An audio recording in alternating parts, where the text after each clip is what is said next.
जय हिंद, जय भारत। और आप इस समय देख रहे हैं CCN न्यूज़ 24 चैनल को और मेरा नाम है दिनेश गर्ग जैन कड़वे सवालों वाला। आपको बता दूं, हमारी भारतीय सेना जिसके ऊपर हमें दिल और दिमाग से पूरा गर्व होता है कि हम कहीं पे भी अगर भारतीय सेना का जवान देखते हैं, वो वर्दी देखते हैं, तो हमारे दिल से एक ही चीज़ निकलती है, जय हिंद।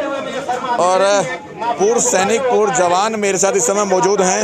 आपको मैं बता दूं, जवानों का अनेकों तरह से शोषण किया जाता है। जैसे अभी तक आपने लगातार वीडियो देखी हमारी OROP के ऊपर, MSP के ऊपर, डिसेबिलिटी पेंशन के ऊपर और तमाम तरह के इनके साथ विसंगतियाँ हुई। उन्हीं में एक विसंगति एक और मैं आपको बता दूं, जो कि अंग्रेजों द्वारा शुरू की गई थी, कि सहायक प्रथा। सहायक प्रथा के अंदर जवान को बनाया क्यों था, किस तरह से वो सहायक प्रथा होती थी, उसके बारे में ये बताएंगे। लेकिन थोड़ा सा मैं बता दूं, सहायक प्रथा के अंदर मिसयूज़ किया जाता है जवान को। जवान से बड़े इस तरह के काम कराए जाते हैं जो कि मैं बता भी नहीं सकता, क्योंकि कहीं ना कहीं सुन करके भी आपको लज्जा या शर्म आ जाएगी। सबसे पहले आपको जय हिंद करो। जय हिंद, जय हिंद, जय हिंद।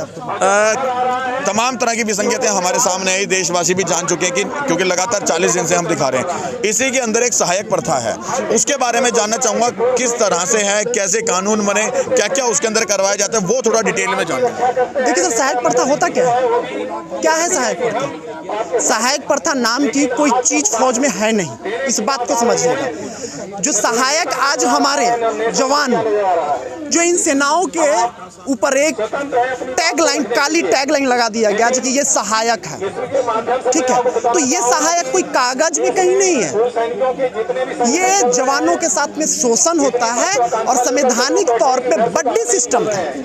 उस बड्डी सिस्टम को इन लोगों ने, हमारे जो बड़े भाई साहब है, हमारे अधिकारी है, उन्होंने सहायक में कन्वर्ट कर दिया। आज सहायक की बात कर लेता हूँ, आप दिल्ली में रह रहे हो, आप चले जाइए तमाम कोई भी सैनिक कॉलोनी में, किसी भी जो जहाँ पे ब्रिगेडियर एंड एवब लोगों को जो क्वार्टर मिलता है, उस रोड में चले जाइए। आपको ज़्यादा किसी से पूछने की जरूरत ही नहीं है, आपको खुद ब खुद नजर आ जाएगा। जो जवान जिसके ऊपर सरकार लाखों रुपया खर्च करता है ट्रेंड करने में, इसके लिए करोड़ों रुपया के इक्विपमेंट लगा हुआ है। ट्रेनिंग सेंटर में जाके देखेंगे, जिससे कि जवान का स्किल लेवल बढ़ाया जाए। और वो जवान 2.5 साल 3 साल कोर सर्विसेज में, आप लोगों का शायद ये सुन के वो भी लगता होगा कि 3 साल भी ट्रेनिंग होती है, जवानों की 3 साल भी ट्रेनिंग होती है, 2.5 साल भी ट्रेनिंग होती है। इतने सारे स्किल लेने के बाद जो जवानों को चाइना और पाकिस्तान जैसे कंट्री के सामने छाती लगा के खड़ा होना चाहिए था, वो जवान आज बड्डी सिस्टम जैसे उलझन में फंस के और देश के रोडों पे कुत्ता लेके घूम रहे हैं। इससे बड़ी बात क्या कर सकते हैं, जिसके ऊपर सरकार लाखों रुपए खर्च करता है। और ये मुझे बताने की जरूरत नहीं, आप समझाइए ना, किसी भी सैनिक कॉलोनी में समझाइए, आपको नजर आ जाएगा। आपको ट्रैक सूट पहने हुए या किसी यूनिट का टी-शर्ट लोगो पहने हुए मिल जाएगा। तो ये सहायक प्रथा जो है, ये सहायक प्रथा इसलिए बनाया गया कि पहले जब आर्मी में जो 1911 का लॉ है, जो अंग्रेज हमारे इंडियन से जो करवाते थे, वही काम आज हमारे अधिकारी हमसे करवाते हैं। तो इससे ज्यादा क्या बोले सहायक प्रथा के बारे में, जो कि सरकार अभी जैसे कि मतलब कि साहब लोगों का कपड़ा है तो उसको धोबी घाट जाके पहुंचाना, ठीक है, ये एक जवान का काम नहीं है। उनके लिए सर्वेंट अलाउंस मिलता है, सर्वेंट उनको ऑथराइज किया गया है, वो सर्वेंट अलाउंस देके सर्वेंट रखे, ठीक है। जैसे आप कुत्ते की बात कर ले, कई सारे आप एक राजनेता की बात मुझे याद आ रहा है, बिहार के मुख्यमंत्री लालू प्रसाद यादव थे, उन्होंने बोला था कि जवानों का पेमेंट क्यों बढ़ा है, क्यों बढ़ा है जवानों का? आधा जवान तो दिल्ली के गलियारों में कुत्ता घुमा रहे हैं। तो उन्होंने गलत नहीं बोला था, जाके देख ले, क्योंकि वो दिल्ली में रहते थे, दिल्ली में उनका बंगला था, वो देखते थे।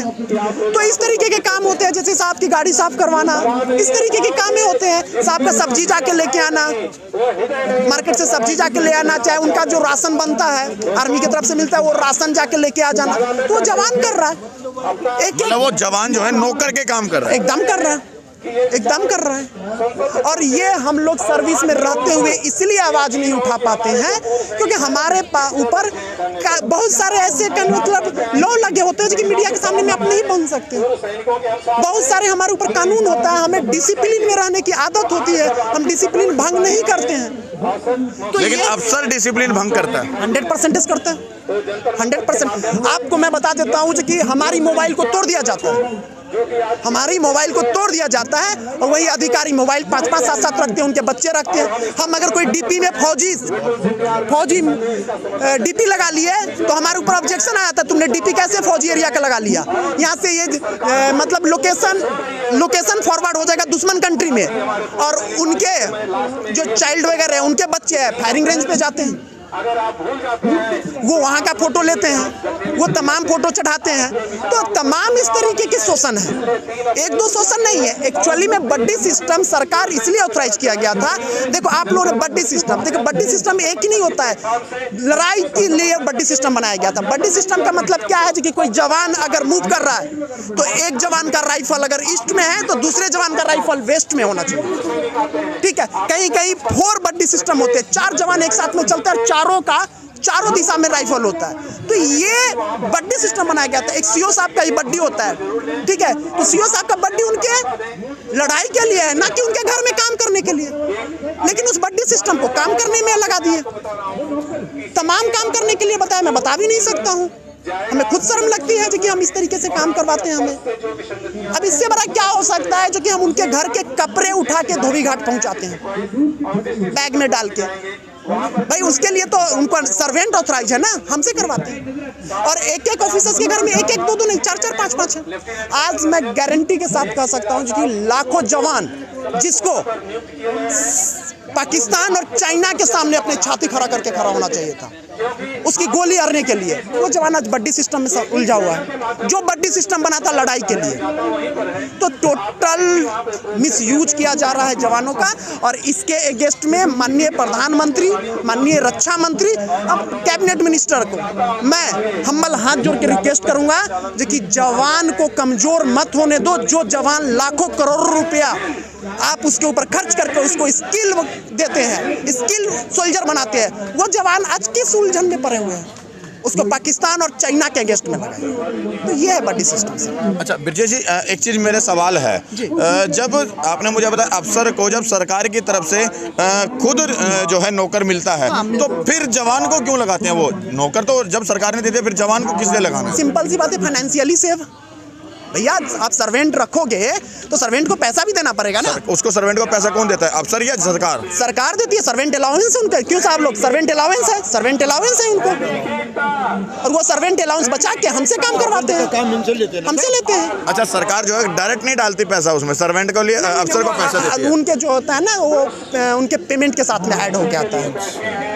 इतना इसके बारे में इतना डीप नॉलेज मुझे नहीं है। देखिए जिस चीज़ में डीप नॉलेज नहीं, इसमें ये क्लर्कियल लोग ज़्यादा इनके बारे में बता सकते, लेकिन जहाँ तक मैं जानता हूँ एज माय नॉलेज, ये सर्वेंट अलाउंस उनको मिलता है और वो उनको पे एंड अलाउंस के साथ में जुड़ के मिलता है। मतलब बड्डी सिस्टम ये क्या कि वो जवान का कंधे से कंधा मिला? बड्डी सिस्टम का मतलब ये है जो कि 2 बड्डी, अब 2 बड्डी हम है, हमें नॉमिनेट किया जाता है जो कि एक तुम्हारा बड्डी ये है। कहीं कहीं अधिकारी पूछ लेते हैं तो तुम्हारा बड्डी कौन है, अगर हम वो नहीं बताएंगे तो हमें पनिश हो जाता है। तुमको बड्डी का पता नहीं है तो क्या लड़ाई लड़ेगा? तो बड्डी का मतलब ये था, और ये संविधान और ये कैबिनेट ने ये ऑथराइज किया है बड्डी। ये बड्डी के लिए नहीं ऑथराइज किया है कि आपके घर में जाके काम करें।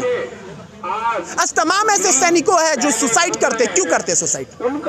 आज सैनिकों की बात करो, एक सैनिक जब भर्ती होने के लिए आप कोई भी भर्ती कार्यालय के सामने में जाके आप जाके कवर करिएगा, रात को 2 बजे लाइन लगाता है, रात को 2 बजे लाइन लगाता है। उसका रनिंग होता है सुबह के 7:30, 8, 9 बजे, और 2 बजे से लाइन में खड़ा रहता है। मतलब इतना जुनून, इतना पैशन आर्मी में जाने के लिए। ऐसा क्या हो जाता है कि 2 साल जैसे ही उसकी सर्विस कंप्लीट होता है वो जाते ही वहाँ अपने सेक्शन जेसीओ से, अपने एनसीओ से कहने लगता है साहब मैं प्रमोशन नहीं लूंगा, साहब मैं 15 साल के बाद बाहर निकल जाऊंगा। जबकि आर्मी जैसे ऑर्गेनाइजेशन पूरी दुनिया में नहीं है इतना वेलफेयर देने वाला ऑर्गेनाइजेशन। और इस ऑर्गेनाइजेशन में आप मेरी एज देख लो, क्या एज है इस ऑर्गेनाइजेशन में, जहाँ पे 65,000 रुपया सैलरी है, तमाम अपने अभिभावकों के लिए फैसिलिटी है, मेडिकल फैसिलिटी है, राशन फैसिलिटी है, तब आर्मी छोड़ के निकल रहे। क्यों निकल रहे? क्या सरकार की दायित्व ये नहीं बनती है? देखिए इसके ऊपर गहन सोचा जाए। क्या है, 65,000 रुपया आज मुझे मिल रहा था, उसको छोड़ के आज सिक्योरिटी की नौकरी 20,000 और 19,000 में करने के लिए तैयार है। क्यों? ये सवाल बनता है, ठीक है। क्या माइंड में चलने लगता है, ऐसे क्या माइंड में चल रहा है? जिस लड़के के अंदर पैशन होता है देशभक्ति का, जिस बंदे के अंदर पैशन होता है जो कि मैं दुश्मनों से लोहा लूंगा, जिस बंदे के अंदर पैशन होता है जो कि मैं देश के लिए बना और देश के लिए करूंगा, और उसको सरकार स्किल करने में करोड़ रुपया खर्च करती है, उसके बाद वो क्या काम कर रहा है? किसी अधिकारी के घर में बड्डी सिस्टम, और ये एक दो जवान नहीं है, लाखों की संख्या में। कई एक बार इसकी आवाज उठे भी सेना में, बराबर उठे, बड़े लेवल पे बड़ी मीटिंग हुए, बहुत बड़े मीटिंग हुए, ठीक है, बड़े उस मीटिंग में हुआ कि नहीं अब बड्डी सिस्टम खत्म होगा, सहायक प्रथा खत्म होगा, कई एक सारे रेगुलेशन चले, हम लोगों को भी लगा कि बड्डी सिस्टम खत्म हो जाएगा, लेकिन थोड़ा सा जब आग हुआ बढ़ा, थोड़ा सा आग बढ़ा तो थोड़ा सा डाउन कर दिया जाता है, फिर मामला थोड़ा शांत होता है, फिर चलो। कई एक सारे आज प्रेजेंट टाइम में ही एक दोस्त है जो कि अयोध्या के हैं, आप उनका इंटरव्यू देखे भी होंगे, सोशल मीडिया पे वायरल हो रहा होगा, वो आज देखो छोड़ के आ गया। अब उसके साथ में मैं जानता हूँ क्या होगा, उसके साथ में होगा कि ये देश का भगोड़ा है, लेकिन उसको देश का भगोड़ा बनने के लिए मजबूर किसने किया? क्या इस चीज़ की जांच होती है? नहीं होती। उसको अनडिसिप्लिन सोल्जर करार दिया जाएगा। देखिए अनडिसिप्लिन सोल्जर है, वो मीडिया में जाके बात रख रही है। भैया उसकी बात जब आप अंदर नहीं सुनोगे, कोई भी जवान इस तरीके का स्टेप तब लेता है जब वो मजबूर हो जाता है। कोई भी जवान सुसाइड, बताइए सुसाइड जैसा कमिट कर लेता है, इतनी सुनहरी जिंदगी को सुसाइड जैसा कमिट कर लेता है। क्यों कमिट कर लेता है? उसका रीज़न है जो कि घर के तरफ से दबाव बनता है, समाज के तरफ से दबाव बनता है कि इतनी अच्छी ऑर्गेनाइजेशन, बाहर के लोगों को क्या पता, इतनी अच्छी ऑर्गेनाइजेशन को मत छोड़ो। घर से अगर भाग के चले गए फौज से तो आपको समाज के लोग जीने नहीं देंगे, आपको भगोरा कहते रहेंगे, और इधर जब यूनिट में आते हो तो आपको ये अधिकारी आपको जीने नहीं देते हैं, नोचते हैं आपको बड्डी सिस्टम में। कभी अगर आप बड्डी सिस्टम के लिए मना कर देते तो आपको कंपेल करेंगे, ऐसे इस तरीके से रूल्स रेगुलेशन में। देखिए सर, आर्मी में इतना बड़ा रूल्स रेगुलेशन है, अगर सही रूल्स से काम करे तो कोई ढंग से चल नहीं पाएगा, तो उसी रूल्स में आपको फंसाएंगे। 5 मिनट कहीं लेट हो गए तो बोलेंगे तू लेट हो गया। क्यों? मेन 5 मिनट लेट नहीं है उसके लिए, वो इसलिए जी उसने बड्डी सिस्टम के लिए मना किया। तो ये बड्डी सिस्टम इंडियन आर्मी के लिए दीमक है। इस दीमक की निदान सरकार को करनी पड़ेगी, और ये सिंपल सी बात है, जिस देश की जवान, जिस देश का सेना अगर कमजोर होगा तो आप कमजोर होगा। इससे ज्यादा क्या कह सकते हैं बड्डी सिस्टम के बारे में? तो जवान को, अधिकारी को और जेसीओ साहबान को, सबको मिल के, और सरकार भी इसमें हस्तक्षेप करे, ये मिल के इसका निदान करे जल्दी से जल्दी। मैं सारे अधिकारियों के ऊपर नहीं मतलब उंगली उठा रहा हूँ, सारे अधिकारी ऐसे नहीं है, अधिकारी है हमारे बीच में, कंधे से कंधे का अधिकारी भी शहादत देते हैं, कंधे से कंधे लड़ते हैं, लेकिन जैसे ही वो थोड़ा सा उनका रैंक बढ़ता है, पता नहीं क्या पढ़ाया जाता है इनको, क्या सिखाया जाता है, जैसे ही वो लेफ्टिनेंट कर्नल यहाँ फूल लगना स्टार्टअप होता है, उनके अंदर वो कौन सी बीमारी, कौन सी लत लग जाती है, ये समझ में अभी तक तो मुझे तो नहीं आया। आप लोगों को कभी अगर मिलते हैं, लीजिए इंटरव्यू, पूछिए इसके, ये करवे सवाल जो आप बोलते हो करवे सवाल वाला, ये करवे सवाल उनसे करिए कि क्यों आपका जवाब। चलिए मैं एक बार के लिए मान लेता हूँ, मैं सारी की सारी जितना आपको बैठ जाए सारा गलत है, मान लिया, लेकिन क्या इतने सारे तमाम फौजी, इतने सारे सुसाइड हो रहे हैं, इतने सारे मतलब छोड़ के भाग रहे हैं, इतने सारे आवाज उठ रहे, सारे गलत हैं?